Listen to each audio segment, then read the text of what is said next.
The Grade 1 Gold Cup at Santa Anita, 1.25 miles, an historic race. We obviously know all those years it was run out at Hollywood Park. Ever since Hollywood Park closed, it has been transitioned over to Santa Anita, and usually you'll get a very similar group of horses that we would see in the Big Cap, or maybe even some of the horses that decided to run over in Dubai. They come back and they run in this spot here. Only a field of 6, and there were 3 main protagonists in here. You had Accelerate, you had City of Light, you had Dr. Door coming in here on the upswing anyway, on the heels of a big effort in the Californian.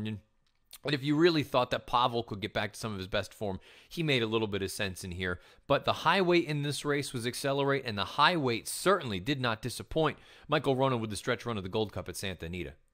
Dropping off a little bit fourth at the top of the stretch, and Dr. Door under the whip. City of Light on his outside. Here comes Accelerate. Accelerate moves up sharply at the 8th pole. He's gone straight past them. Accelerate does just that. He has the Big Cap Gold Cup double at his mercy. Accelerate running right away. Wins by 4 lengths to Dr. Door, who outstayed City of Light. Pavel finished 4th, and they were clear of Prince of Arabia.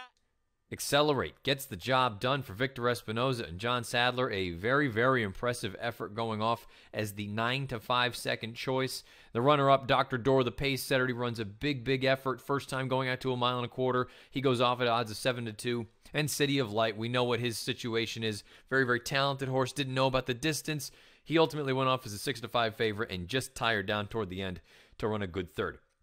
Let's find out a little bit more about the winner, shall we? Accelerate is now 7 of 19 lifetime. You can see he's been in the money 17 of 19 starts.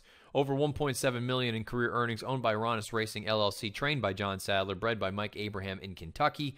Ridden to victory by Victor Espinoza. You can see the pedigree at the bottom of the horse card. He is by Looking at Lucky out of an awesome, again, mare named Issues. Accelerate is really slow. I don't want to say slowly, but I would hope that people are really starting to pay attention to what this horse has turned into. He's always been a very, very talented horse, but as a 5-year-old, he has gone to the next level. He earns a 111 Beyer speed figure here and a 131 time form U.S. rating. He comes home, and this is the thing that was most impressive to me about this entire race. His final quarter mile was in 24:68. The next fastest final quarter mile was Dr. Door's. He came home in 25:67. Almost an entire second faster for that final quarter of a mile. You don't see that. Usually you're seeing if you can get a horse that shades 26, like a Dr. Door, like a City of Light in an instance like this, the way that those boys finished, usually that's a pretty darn good effort. When you consider and you break it down, you go through Formulator and break it down incrementally. This is how Accelerate's 5 quarters laid out. 23:55, 24:27, 24:22, 24:66, 24:68. I would argue this is as complete a performance as you're going to find at 10 furlongs. This was through and through. We can sit there and say other instances. We'll just use the most recent 1.25 race, the big one anyway, the Kentucky Derby. Obviously, a lot of things going on there with the wet track and 3-year-olds and 20 horses, da-da-da-da-da. But Justify, he had to go really, really fast. And you know what? He felt the effects of it late. It was still much better than anyone else, but he was feeling it at the end. He ran really hard. And that final time was in, I believe, 2:04 and change. This, and I know we're dealing with apples to oranges, 2 entirely different things. You've got older horses against 3-year-olds, but just the fashion that Accelerate ran in here, where he's down toward the inside, sitting in the pocket, really in no rush. Victor has the utmost confidence. Finally, when it's time to go, scrubs on him a little bit. He's not an immediate sort of bang, push button kind of horse. You got to give him a little bit of urging. Angles him out into the 3-4 path, turning for home, and this horse levels off and finishes like a monster. I was always a little bit concerned about the 1.25 miles. I picked him in the Pacific Classic last year because I thought maybe the blinkers, that was really what woke him up. This horse really, though, is a 5-year-old, and again, I sound like a broken record. We talk about it so many times. It is always amazing to see what these horses turn into when you allow them to peak physically, maturity-wise.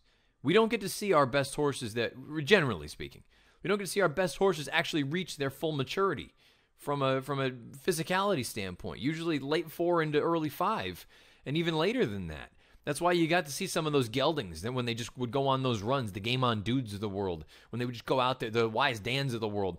They are fully matured horses. Now we're finally seeing that from a horse like Accelerate, where you know what, he ran awesome as a 4-year-old, but now he's fully matured, fully mentally developed, everything. He's in great hands with John Sadler. This horse has turned into a monster. This is a major league horse. Now, there are some elephants in the room, no question about it. John Sadler's record in the Breeders' Cup, not spectacular. Record shipping out of town, not spectacular. The Breeders' Cup happens to be at Churchill Downs. But if this horse continues on this path, you have to look at him on the short list. And I'm not a huge weight guy, but the fact remains, he carried 4 more pounds than anyone else in this field. He carried 125. This, to me, is as complete an effort as you're going to find. I thought this was a phenomenal race from Accelerate. I thought it was a really good race from Dr. Dorr. Joe Talamo did what he was supposed to do. Put him out on the front end. You watch this horse run. He's loving life, ears pricked. And you know what? When the real running started, he stayed on. He just got his doors blown off by a horse that was much better on Saturday afternoon. City of Light, was it a disappointing effort? I suppose a little bit, because he was 6-5 and he went off as the favorite. But at the same time, we all had some concerns about that extra quarter of a mile. I didn't think the quarter would be a problem, or the final eighth of a mile, excuse me, because he ran so well in that 9-furlong race at Oaklawn. And I know Drayden Van Dyke afterwards said, definitely thinks that he can get the distance, City of Light, and an ideal trip would have been where Accelerate was as opposed to where he was.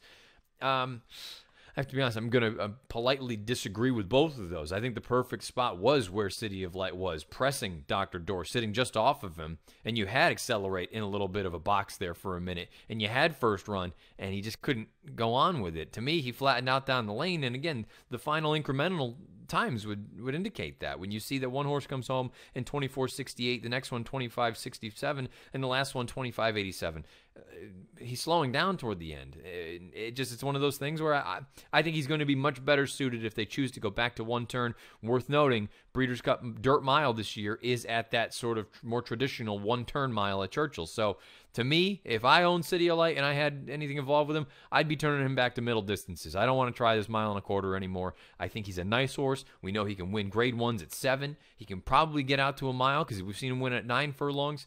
To me, I'd be focusing on those kind of prizes. 7/8 of a mile over the summer, whether it's Saratoga, whether it's Del Mar, and getting ready for a race like the Breeders' Cup Dirt Mile, just because I don't think he's as good at 10 as he is at 8 or 9 or 7. Dr. Dorr, he's another horse. I think ultimately you're probably going to want to go slightly shorter with him, but at the same time, I think he ran very well in here. If you take Accelerate out of this, he wins this race by a length and a quarter. The problem is Accelerate looks like he's going to stick around for a while. For what it's worth, John Sadler says the Pacific Classic is going to be the goal for Accelerate. No reason not to. He loves Del Mar, and clearly now the 10th furlong is just a piece of cake for him. He's finishing very, very well. One other thing to make mention of with a horse like Accelerate. When I talk about he's really sort of found himself from a Timeform US standpoint. His last 3 races, this race here into 131, 2 starts back 133 at Oaklawn, 3 starts back 133 winning the big cap. 3 consecutive races of 131 or greater on the Timeform US scale. The number of horses that have done that and the names that have done that over the past 2 years, 3 years, it's a very select group. I don't want to oversell this, but to me, again, this is as complete a performance as I think we've seen probably all this year. Very impressive from Accelerate. Pavel, I hate to say it. I think I talked about it a little bit in the stakes preview. I wonder if I just wish they hadn't gone to the Breeders' Cup Classic with him. He had a lot of racing in a really short amount of time, and he was doing some good things. And he went to the Breeders' Cup, and he got his doors blown off, and it was a disaster. And ever since then, I just don't think he's come back the same. And maybe he'll never get back to the same. But just would love to have known what could have happened with a horse like this had they not gone to the Breeders' Cup and tried to just pack so much in such a short amount of time. Another story for another day. The big story here is Accelerate. A brilliant performance winning the Gold Cup out at Santa Anita. On to bigger and better things, Pacific Classic, and clearly year-end goal being the Breeders' Cup Classic. In this race here, the Gold Cup, he gets a 111 buyer and a 131 Timeform US rating.